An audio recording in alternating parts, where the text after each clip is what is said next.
Hey friends, Graham here from the recordingrevolution.com, and I want to show you today the sneaky and subtle power of EQ and compression. Now, if you have followed the Recording Revolution for a long time, or if you are a seasoned mixing engineer, then you should know this.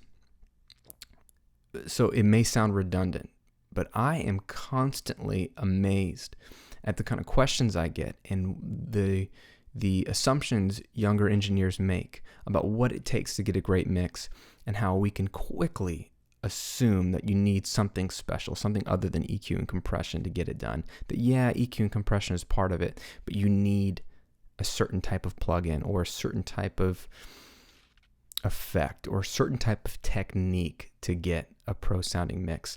And what I want to do, and what I'm going to constantly do for the rest of my foreseeable life, is to beat into people's heads the good news that EQ and compression is your mix. That is where your mix is won or lost. And you already own these plugins, and you can make a big difference with subtle moves. Now, I was just in San Francisco this week teaching at Creative Live, a 2-day masterclass on EQ and compression, because these are what you need to get a great mix. And so I want to simply show you today that here's the exact session that I showed our students in Creative Live. And if you caught that streaming session, it was free. If you were there, awesome. I'm so glad you could join us. This is the exact session that I took with me to teach people the power of EQ and compression. I pulled up one of my songs because I thought it'd be a great example, a song that I know very well, and I recorded and I mixed. I scrapped it, zeroed it out, and I've done a new mix with literally just EQ and compression.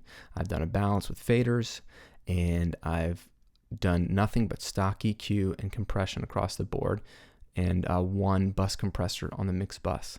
So it's literally just EQ and just compression. And what I want to do is just press play, let you hear it. Now it's going to be dry because there's no reverb or delay, and there's no other fancy effects. But what I want you to do is listen to the mix. It's pretty good. It's pretty balanced. It's pretty energetic. And then I just want to systematically bypass all the EQ, bypass all the compression, and let you hear what a massive difference simple stock EQ and compression moves are making to these tracks. Okay? And then we'll simply discuss it and then wrap this up. Take a listen.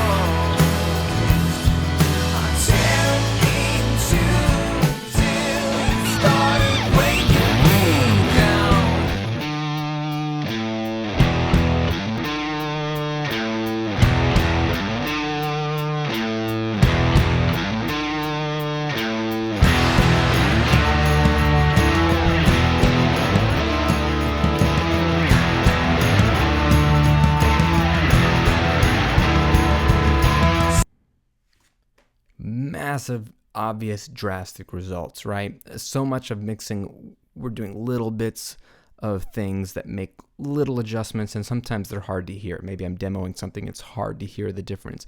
When you bypass all the EQ and you bypass all the compression, the EQs are at the top row, the compressors are the second row, then you hear a massive difference. And this is the point I'm trying to make constantly, is all of these moves are 3 dB or smaller moves. Okay, here's a kick drum. We're talking about 3 dB cuts, 3 dB boosts. Here's a bass guitar, 3 dB boost, 3 dB cut. Here is a guitar part, 3 dB cut, 2.5 dB cut, 2.5 dB boost. These are subtle, simple EQ moves that are making a massive difference. Here's some compression.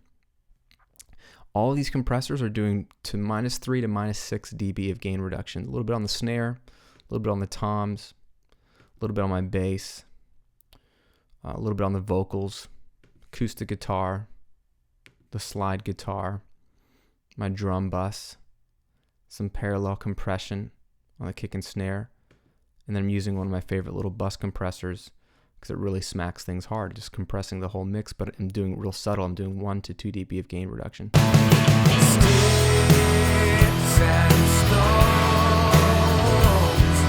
So even the bus compressor isn't really doing much by itself. It's the cumulative effect of all of these subtle EQ and compression moves that are adding up. And this is what I really, if you want to get good mixes, maybe that's why you stumbled across this YouTube channel, or maybe that's how you stumbled across the site, or maybe that's why you're on my mailing list.